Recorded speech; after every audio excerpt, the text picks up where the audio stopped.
Deal announced today in the Middle East. Israel and the United Arab Emirates saying they will start full diplomatic relations in an agreement that was brokered by the United States. The deal also calls for Israel to halt plans for the disputed West Bank territory. CBS 2's Skylar Henry has a story from the White House. Just a few moments ago, I hosted a very special call with two friends. The deal announced in the Oval Office establishes formal ties between Israel and the United Arab Emirates. After 49 years, Israel and the United Arab Emirates will fully normalize their diplomatic relations.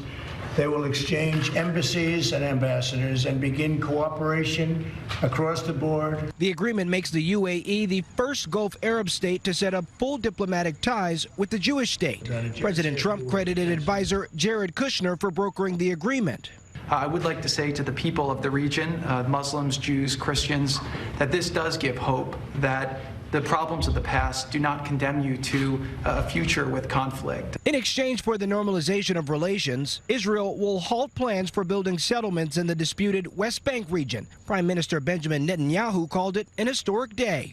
The diplomatic breakthrough came as a surprise announcement, but the president says it's been in the works for some time and that other leaders showed no hesitation.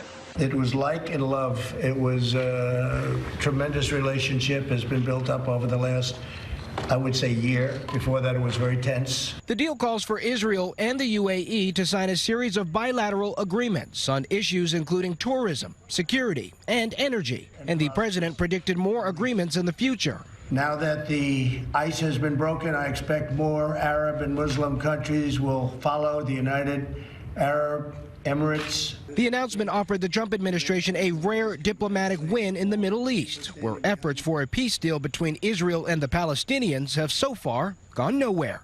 Skylar Henry, CBS News, the White House. And Palestinian officials slammed the UAE for the secret deal, saying it amounts to treason.